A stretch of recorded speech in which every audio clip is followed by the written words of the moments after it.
The first four out Schmetrics by the Schmetricologists on CBS, the Aztecs are projected at number one among the first four out. So if they wanted to make sure they played in the NCAA tournament, they had to beat Utah State in the Mountain West Championship game. Utah State already projected in. So the scene set at the Thomas and Mack on national TV on CBS on Saturday. Both teams wanting to hoist that trophy, representing their respective final seasons in the conference, before moving on to the new Pac-12 next season. Steve Perez with Louis Weiner on the scene, Aztecs all in. Results usually the product of effort. Both teams gave it their all from this vantage point, viewing the coverage, but it's the team from Logan that emerged victorious. We now say hello to Louis at the Thomas and Mack as time winds down, with the Aztecs coming up short. Steve, I am courtside with the game winding down. Aztecs lose in the championship game 73-62. Game that was close until about halfway through the second half. Teams walking off the court now. Aztecs congratulating Utah State. Reese Waters walking off the court dejected. Magoon hand on hips. Tough way for the season to end. Miles Byrd leaning down with his hands on his knees. And now we're seeing that there are actually 0.6 seconds left. And now it's officially over. Aztecs will await a possible bid to the NCAA tournament. Aztecs fans here are very dejected, and the players walking off the court with their heads down. But a exciting season ends on a disappointment. San Diego State in this game led at halftime and just couldn't get the offense going in the second half, Steve. No matter what they tried, Utah State had all the answers. And late, Utah State hit a three, got a 4-point play, and it just sort of got away from the Aztecs. So they are getting set for the championship trophy presentation right now. They're cordoning off the court to allow the Utah State fans to come down. And for the San Diego State Aztecs, Steve, it's wait until Selection Sunday to see if they will be chosen to play in the NCAA tournament. So a disappointing end to an exciting season, Steve. Back to you. Louis, thank you very much. We will hear from you in a bit with Coach Brian Dutcher, along with Miles Byrd, Reese Dixon-Waters. And what can I tell you now that you know how this one turned out? If you weren't watching the telly, listening to the final call by the voice of the Aztecs, John Schaefer, on San Diego Sports AM 760, or maybe even hanging on every change in the stat feed, here's a stats and recap of the game for you. First half of this championship matchup, classic, gritty, physical rock fight, just what you'd expect in March from these two Mountain West Conference heavyweights. Both pride themselves on the ability to D up. The game tight early. Scoring started by Miles Byrd off a swiped pass by Zach Keller. Easy fast break bucket. Aztecs needed more of that, but did not get it on this particular day. Right back comes MJ Collins with a made jumper, and Utah State with a high-level ability to push the ball down court after an opponent's score. Throughout the season, that was one of their hallmarks. Reese Dixon-Waters comes back with one of his own. Aztecs lead 4-2, 18:22 left. It was that kind of a first half. Every time Utah State appeared to grab an early edge, the Aztecs would answer. Magoon Gwath showing strong interior play. He had to. The starting big for most of the year, Miles Heide, on the bench in street clothes after what looked to be a painful injury to his left hand wrist area in the second half of their late Friday night semifinal win over New Mexico. So the Aztecs had to lean on Goon, who missed far too much of this season from injury and reportedly still not 100%. But he did respond on this day by being active on the boards and inside, notching points and rebounds. Ended the half with 7 points, 6 rebounds. He was flagged for a goaltending before the first media timeout, and everyone but the officials who looked at the replay thought it was a clean block. Bulk of the Aztecs offense provided by Reese Dixon-Waters, RDW, hitting that turnaround jumper he likes, keeping the Aztecs in the half with 12 points on 5 of 6 shooting, 2 for 2 from beyond the arc. Aztecs sought to crash the boards in this one, but Utah State did a better job, out-rebounding the Aztecs in the first half 22-17. For a team that was one of the better ones offensively in Aztec history, Aztecs were forced to battle through some offensive lulls and turnovers on ill-advised passes and careless ball handling against the Ags' stingy defense. But they converted for the most part on transition opportunities and a terrific performance at the free throw line in the first half, 10 of 14 from the line. B.J. Davis was 3 of 4 from the line. He was blanked from the field in the first half. Byrd, 2 of 2 at the free throw line. Even Pharaoh Compton managed 2 of 4. The Ags was many fine players, but Mason Falslev, their emotional and team leader, he scored just 6 in the half, and you could put an Academy Award-worthy performance on him after hitting the hardwood on a foul by Taj DeGorville, apparently tweaking an ankle. Oh, but he still managed to get up, was gimpy, stayed in courageously, knocked down both of the free throws he was entitled to. Ags made a couple of runs, including a 7-2 stretch that had the crowd from Logan roaring. Plenty of those blue nitrile gloves featured by the students in the arena. It supposedly makes that clapping sound louder, but I personally find those things kind of sweaty over time. And also leaving me with that little voice in my head. Perez, don't skip that uncomfortable exam at your annual. It's for your own good. Anyway, Aztecs, for their part, played like winning this was their only chance for an NCAA tournament invite because most people believe it is. So there were defensive stops, blocked shots, shout-outs to Pharaoh Compton, Tay Simmons, Goon, Byrd, and offensive rebounds. Late in the half, Aztecs put together a nice 6-0 run, back-to-back made threes, got it tied at 32-all before Utah State edged ahead again. Turnovers and fatigue fouls began creeping in for both sides in this up-and-down battle. Aztecs led by a point, 35-34 at the break, despite committing 8 turnovers. Capitalizing on those were the Ags for 9 points. Mentioned their rebounding edge earlier. The edge coming on the offensive end, leading them to 10 second-chance points. Aztecs managed to match 10 second-chance points, though. So in the paint, though, was where the board-crashing Ags excelled. They had 20 to the Aztecs' 12. Still at the break, Aztecs in it, your typical low-scoring, hard-fought Mountain West slugfest, defense dominating, boards contested, every possession mattering. Second half, though, saw the Ags start out with a 7-0 run. Aztecs, an offensive lull, partly looked like due to fatigue, also got to credit that Ags defense, pushing the Aztecs away from the basket the entire time, crowding them at the three-point line as well. Aztecs managed to claw back into this one. They actually held a lead with 10 minutes left, 50-49. It was then the Aggies responded with an 8-2 run. Pushed the lead to 11 after that on an emphatic dunk by Adlan Elamine off an alley-oop with 4:21 left in the game. Ags continued to push the Aztecs away from the three-point line, a shot that the Aztecs desperately needed to make at this point in the game, and they got stuck settling for tough contested shots late in the clock.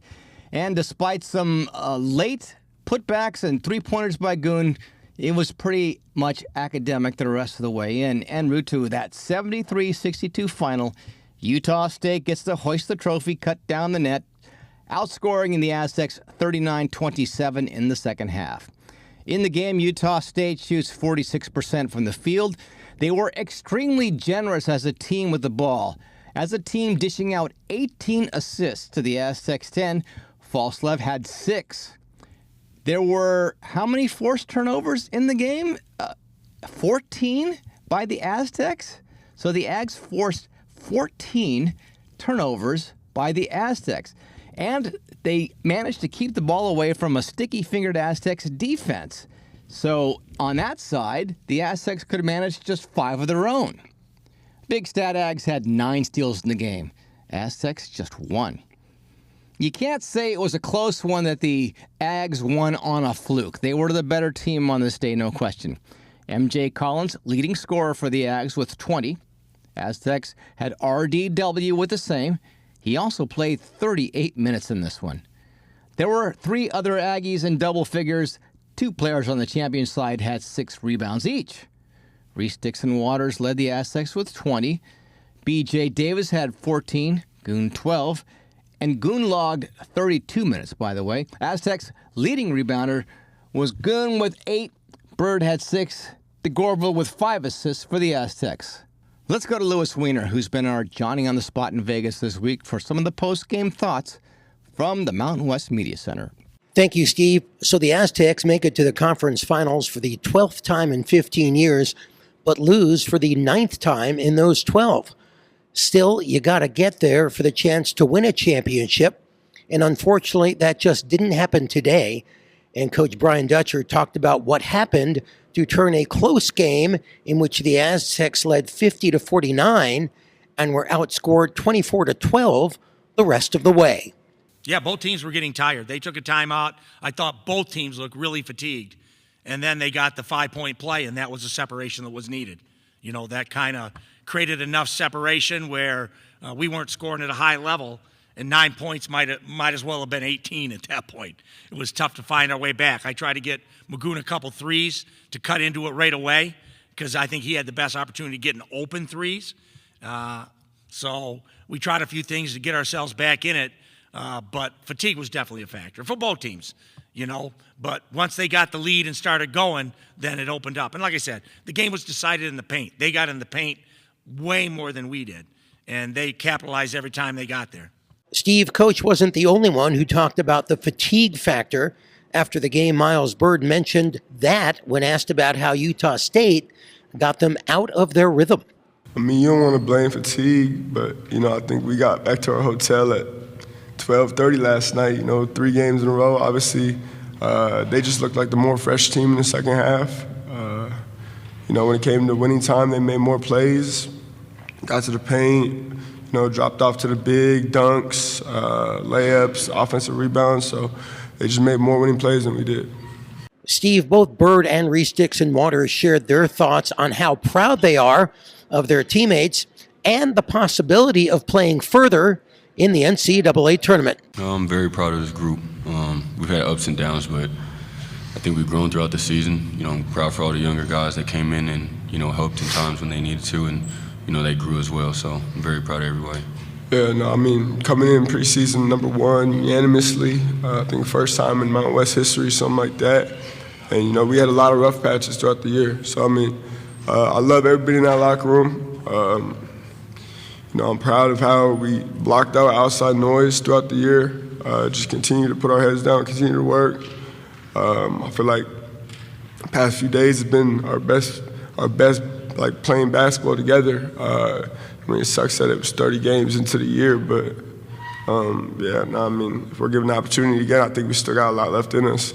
Yeah, I mean, as players, I don't think we really got much say in that. Obviously, I've been in Aztec for 4 years. We've been to the tournament 3 years in a row. So obviously, you know, we're hoping to hear our names tomorrow. If that doesn't happen, you know, we'll probably meet as a team and figure out what the next step is. But yeah, I mean, we're focused on hopefully hearing our names tomorrow. I'm with whatever. I love playing. So hopefully we get our name called tomorrow, and then, like you said, we'll meet as a team. Steve, Coach Dutcher was very candid when asked about whether the Mountain West Conference is undervalued by the NCAA Selection Committee when it comes to at-large bids, and how proud he is of his group. Mountain West was undervalued this year. 7 teams with 20-plus wins. So the parity, I've said it all year, the parity has hurt our league this year. And that's what every league wants, is parity. So if you're in a Power 4, the parity is fantastic. Get 18, 19 teams in. But in the Mountain West, parity is not a good thing. And there wasn't enough separation between the top. And we had a good year. We finished alone in second place. We made the conference championship game. I think we went 9-9 or 9-10 in quad 1 and 2 games. And we got a good team. And so it's the same thing, though. The thing we all know, not being in the Power 4, is the opportunities are shrinking. They're not growing.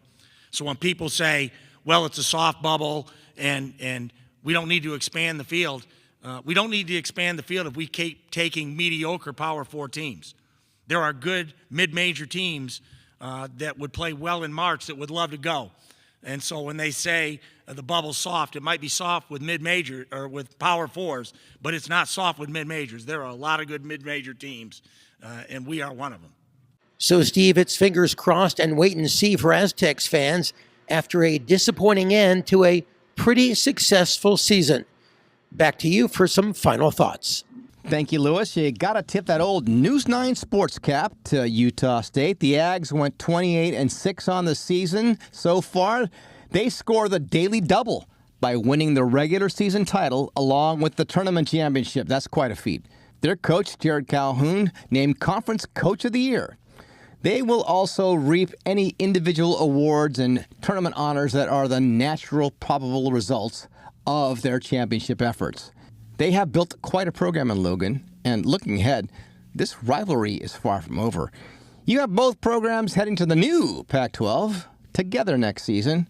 Of course, there's a Gonzaga team joining in next year that will have something to say about who hoists the trophy next year, but this was the last Mountain West Conference championship these two will ever play in. Right now, the Aztecs-Ags rivalry, you got to give the upper hand after the day's win to the Ags by virtue of their dominant season. Before we say goodbye to the Mountain West and the Hoops Department, have to extend sincere thanks to everyone in the Mountain West Media Relations Office for their professional assistance throughout the years. And if you happen to miss how the Aztecs made it to the championship game, just sit right back and hear a tale from the quarterfinals and semifinals action earlier in the week.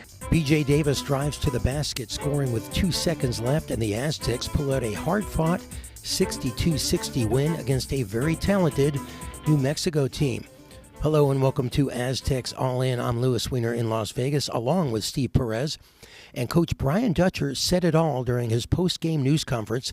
He talked about a statement he wrote on the board before the game, the same statement he and Coach Steve Fisher put up during the 1989 Michigan Championship season.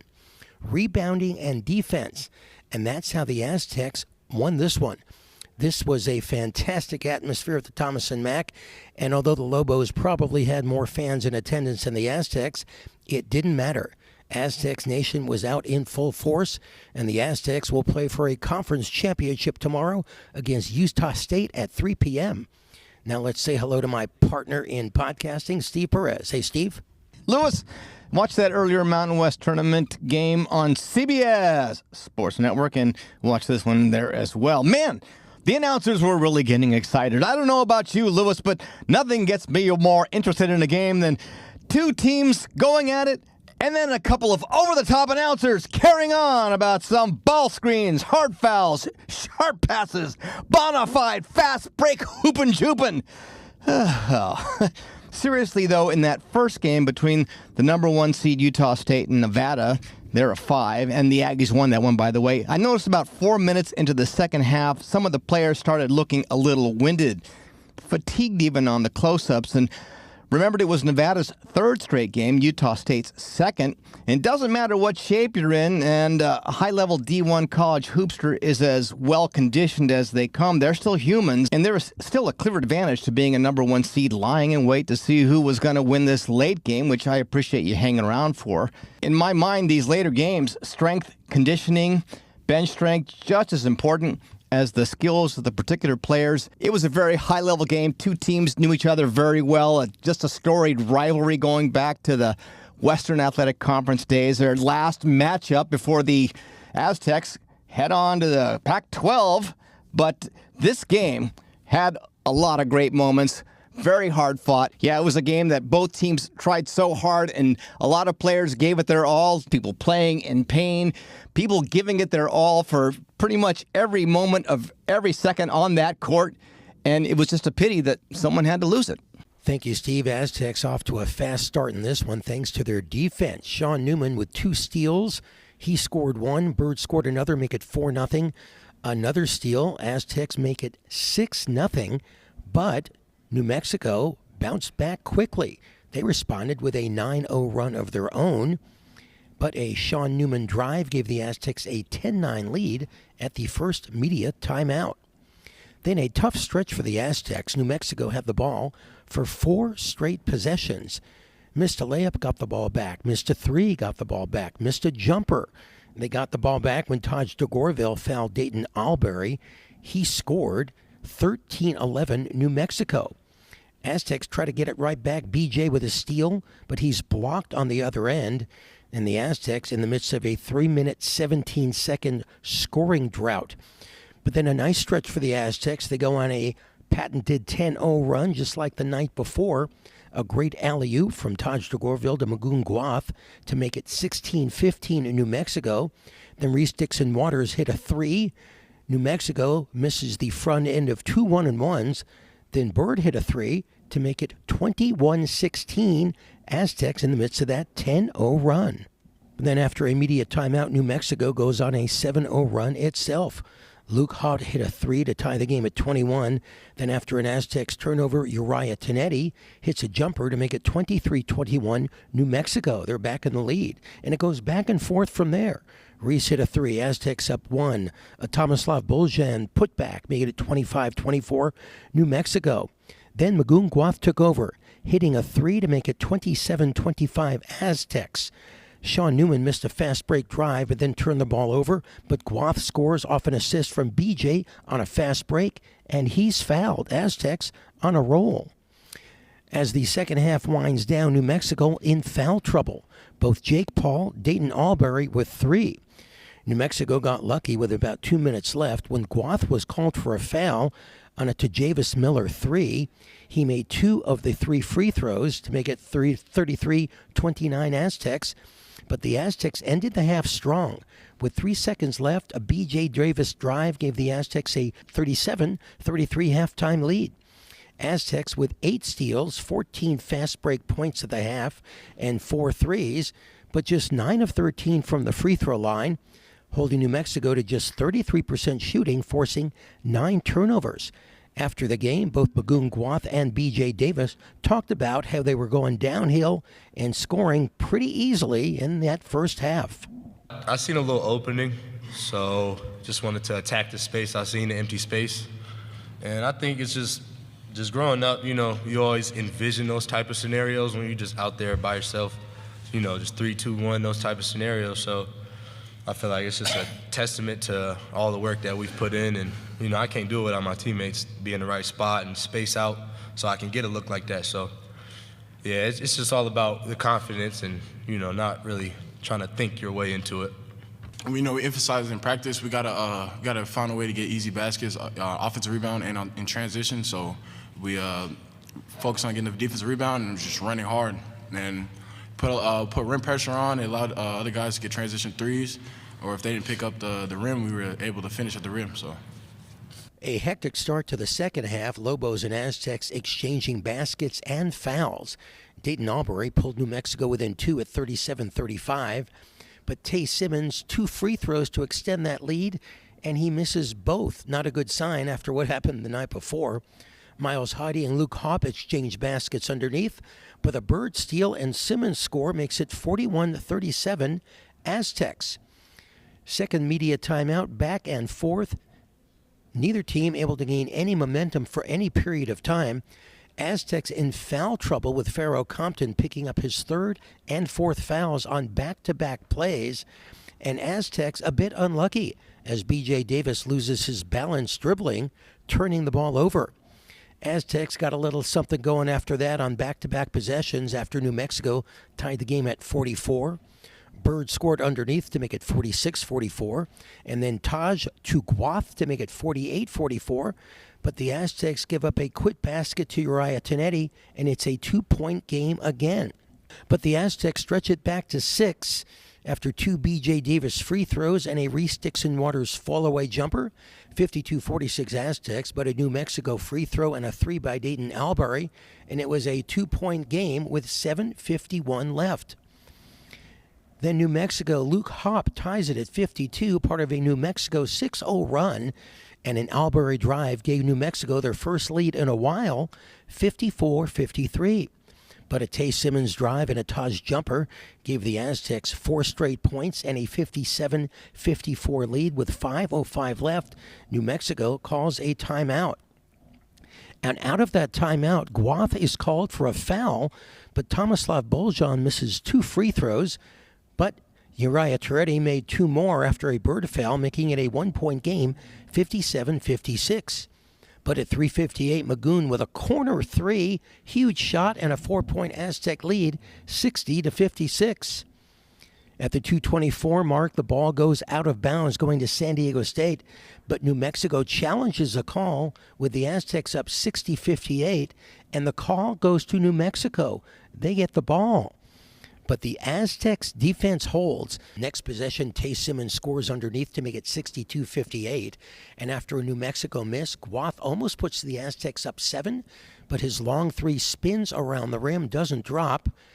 New Mexico gets the ball back 59.6 seconds when an inbound pass to Guath goes out of bounds. Albury gets the ball. He drives, trips. B.J. Davis called for a foul. He makes both to make it 62-60. And then Albury again drives. It's 62-62. Aztecs get the ball back with 20 seconds left, trying to find an opening. B.J. Davis drives with 2 seconds left on the clock, scores 64-62 Aztecs with 2.1 seconds left. New Mexico with a long inbound pass. It looks like the game is over, but Magoon Guath catches that pass as it's tipped. His foot is on the sideline, so New Mexico gets the ball with 0.6 seconds left, and they inbound the ball. The buzzer sounds. Game ends. Aztecs win 64-62. A terrific game all around. Aztecs shoot 41% overall, 5 of 21 from 3. New Mexico, 32.8% overall. Aztecs defense played well. They did go 7 of 21 from the 3-point marker. Rebounds, incredibly, New Mexico pulled down 20 offensive rebounds to the Aztecs 12. And New Mexico only out-rebounded the Aztecs, though, 46-43. And in the paint, the Aztecs scored 32 points to New Mexico's 22. The Aztecs had 10 second-chance points to 9 for New Mexico. And the Aztecs really moved the ball quickly on those fast breaks, outscoring New Mexico 17-9. Let's get some more on the post-game comments from Steve. Thank you, Lewis. In the words of the great Cubs sportscaster Harry Carey, holy cow, what a finish. B.J. Davis, ball in his hands, and it just makes a play. Of course, there was some drama with a few ticks on the clock after his score, but turned out to be academic. From off the bench, tallies 12 points, none more important than the game winner. Here's a compilation of his thoughts after the game from CBS Sports Network immediately afterward. And from you in the interview room, he talks about that game winner, what was going on through his mind, the importance of a win, keeping the Aztecs' March Madness hopes alive, and most important, a chance to win a championship against Utah State on Saturday.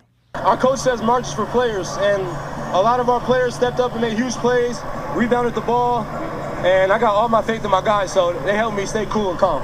They scored, and it was about 20 seconds left on the clock. Knew we needed one shot, so just kind of waited till the time went down and, wanted to drive to the basket, didn't really want to shoot, just to kind of put that pressure on the defense and the refs. So just drove to the basket and made the bucket. I seen a little opening, so just wanted to attack the space. I seen the empty space, and I think it's just growing up, you always envision those type of scenarios when you're just out there by yourself, just 3, 2, 1, those type of scenarios. So I feel like it's just a testament to all the work that we've put in. And, I can't do it without my teammates, be in the right spot and space out so I can get a look like that. So, yeah, it's just all about the confidence and, not really trying to think your way into it. We kind of, kept that in the back of our mind, try to hit the glass a little harder, play a little better defense. It was getting downhill because, they got good guards and stuff, but we're just trying to do our best because we know that's at stake. Yeah, just got to go home, get some sleep, and bring the same intensity tomorrow. Try to get it done. Just amazing how calm he sounds discussing such an exciting play. Now to Coach Brian Dutcher after the game. He says the game was one of those that he and his team have come to expect against the Lobos throughout the years. Just another epic battle between San Diego State and New Mexico. All 3 games were that way this year. We made a timely basket to beat them at our place. They got us at their place, and then this was an epic battle between the two teams that have the most Mountain West titles between us. So lots of credit to New Mexico, Coach Olin and his staff. That is a really, really good basketball team. And we had to play very well to win. I thought our defense was as good as it's been. You know, rebounding is rebounding. Usually a guy gets 10 rebounds, you're mad, but Bullion had 18 and 16 against us this year, so 10's pretty good. But with that said, rebounding was the difference in the game. They still had 20 offensive rebounds, but we had the margin at 3. They're a very good rebounding team. And so we had enough rebounding and good hard-nosed defense and found a way to win. BJ made an important play. We just give him space at the end of the game, and he creates his own shot. He's very good at it. And he had a 3 at the end of the New Mexico game that didn't go in.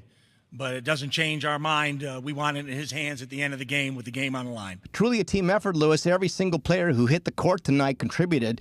Even if it wasn't entirely visible on the stat sheet on that topic, just have to note the effort the Aztecs did inside. Just to single out a few players, even though everyone played well, players like Pharaoh Compton, he didn't score a point, just 2 rebounds, but he used every one of the 4 fouls he committed to contribute to keeping a lid on Tomislav Borjan, who got his rebounds, 10, but scored just 8 points. Miles Heide went out with an injury to his left hand in the second half. He scored just 2 points, but important minutes on the inside. Same goes for every Aztec on the roster. To the other side of the ledger now, mentioned the San Diego connections in our previous podcast. None more notable than Eric Olin. His first year in charge of the Lobos, but 12 years as head coach of the UC San Diego Tritons, and was an assistant coach there for many years before that. Remember, Louis, those Tritons gave the Aztecs some pretty decent scares in recent years, so Aztecs coach Dutcher and Olin know each other very well. And Olin on the losing end of a lot of Aztec matchups, and this one shook out in much the same way. Here's what Coach Olin had to say after the Aztecs emerged victorious with the tiebreaker in this year's matchup against the Lobos that propelled the Aztecs to the championship game. Obviously a disappointing result. Congrats to San Diego State. I thought that was a pretty good college basketball game. Obviously our locker room's disappointed to come out on the wrong end of that. But really proud of our effort. I thought we fought and competed, gave ourselves a chance. We knew it was going to come down to a couple plays at the end against a really good team. And the first 2 games were similar in terms of, one possession can go either way. And ultimately we didn't get that done. But again, just really proud of our group. Appreciate all the fans, Lobo Nation that came out to support us. Pitt West is a real thing, and they certainly helped us. I think that I know that our guys really appreciate that. They appreciate the support they've gotten all season from our fans, and I know that they don't take that for granted. Louis, I know it's late, so props to you for putting this one together at such a late hour. Back to you for your closing thoughts. All right, Steve, thank you. It is the rubber game of the match between the San Diego State Aztecs and the Utah State Aggies at 3 p.m. tip-off on CBS, with the winner getting the automatic berth into the NCAA tournament. And we will have much more in the post-game podcast following that championship game. And in case you missed anything that we've done this week at the tournament, including the win over Colorado State, here you can take a listen to that right now. Thank you, Louis. Aztecs' solid defense, subpar performance at the free throw line, combined with hot shooting from beyond the arc by the Rams, made the final score 71-62 look like the game was closer than it was. The team from Fort Collins led by 5 in the early going, ended the half shooting 43% from downtown on 6 of 14 shooting. Threes from all over, contested, late in the clock, didn't matter. They just kept going in because the Rams are an excellent three-point shooting team, best in the Mountain West. But the Aztecs owned the glass and the paint. Rebounding margin 26-14 in the first half. They had 14 second chance points, a total of 24 points in the paint. And they needed them too, because Aztecs were cold from three-point land. A tepid 13% on 1 of 8 shooting. Ultimately, Aztecs battled to a 39-26 lead at the break, pulling away decisively in the closing minutes. Miles Byrd coming out with a lot of energy during the half, leading the team with his dad looking on, 9 points on efficient drives and jumpers. Pharaoh Compton playing like a man on a mission, 10 points in the half, 4 rebounds. Miles Heide showing some toughness inside with 5 boards. No LZ Harrington for the Aztecs, still out with a lower leg injury, but Sean Newman Jr. started at the point. Ran an offense where everyone scored but Taj DeGorville. Aztecs closing the half on a 13-0 tear over the last 2 minutes, featuring back-to-back threes from B.J. Davis and Miles Byrd. The Rams, Brandon Recksteiner and Chase Butler winged enough threes and ended the half with 9 apiece to stay in touch. The second half summary felt like a game the Aztecs could have emptied the bench on, but for their inability to consistently knock down their free throws. They finished the game 22 of 42, 52% from the line. Had a 16-point lead 6 minutes into the half, but it's the tournament. Loser goes home, so the Rams giving their all. They managed to get it within single digits inside of 5 minutes and were instructed by their coach, Ali Farokmanesh, to play their version of Hack-a-Shack. Aztecs obliged by missing more than any team should who has postseason aspirations. Rams kept in touch by continuing to make shots from 3 and anywhere they could. On balance, though, Aztecs limited Colorado State to tough shots and kept crashing those boards. Miles Byrd finished with a team-high 12 points and 8 rebounds, tied with Miles Heide for most rebounds on the team. Aztecs got double-digit scoring from Reese, Dixon-Waters and Pharaoh Compton. Balanced scoring throughout the team lineup, 24 points off the bench. Rex Steiner led the losing side with 16.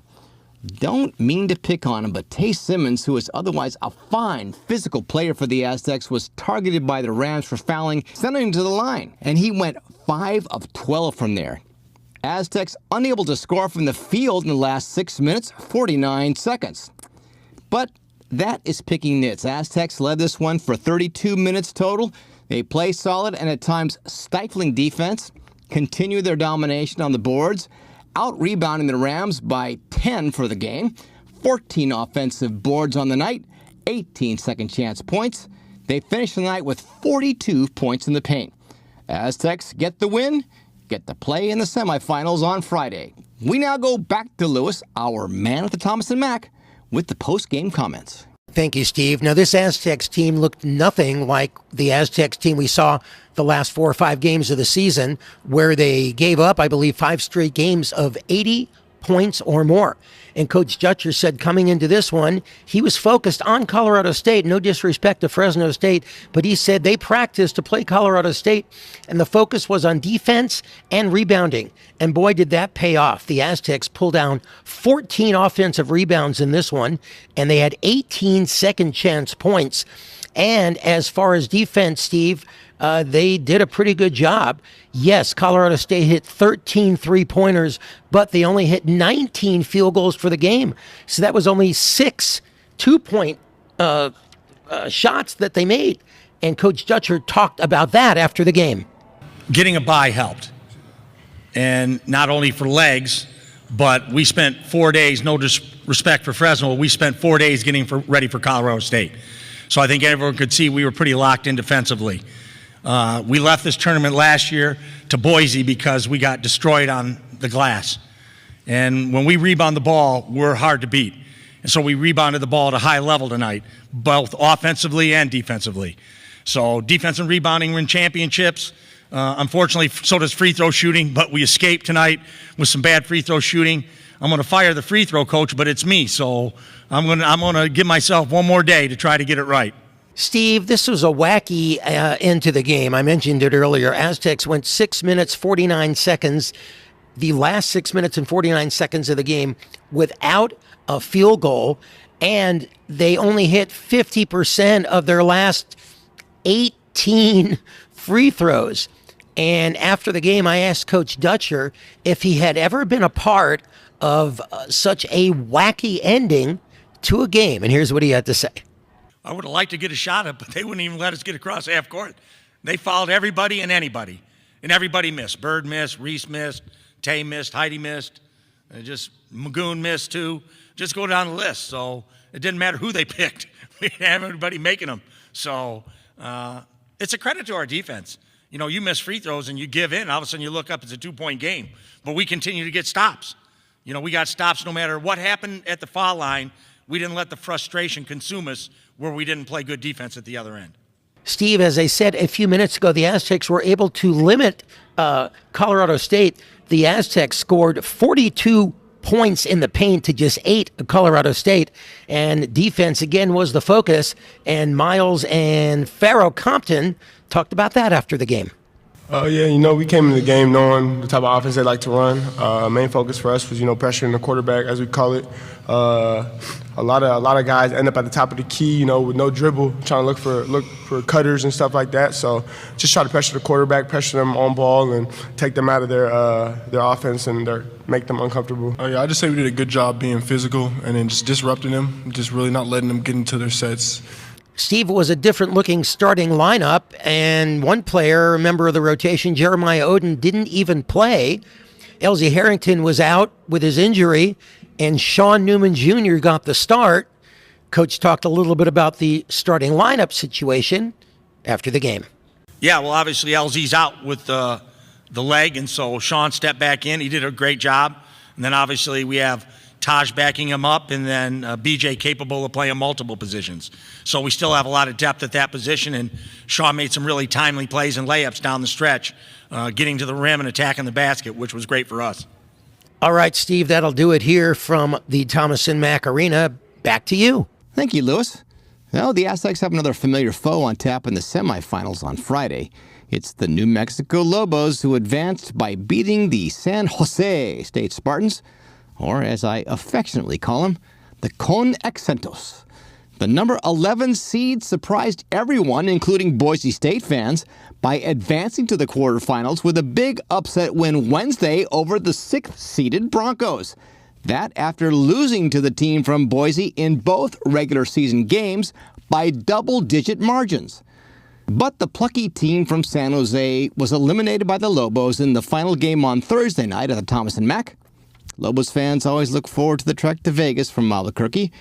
Aztecs Lobos won their home games against one another. Many San Diego connections in this matchup for New Mexico. Their first-year coach, Eric Olin, coached UC San Diego last season.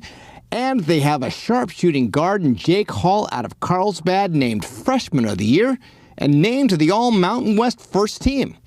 Another guard, Luke Haupt, is a grad transfer from Point Loma Nazarene. Thank you, Steve. And that will do it from Las Vegas for this championship game edition of Aztecs All In and our coverage of the Mountain West Conference Tournament. Thank you so much for listening. Please follow or subscribe wherever you listen to your favorite podcasts. You can also follow us on the X, Aztecs_all_in, and drop us a line, aztecsallin@gmail.com. So for Steve Perez, I'm Louis Weiner. So long.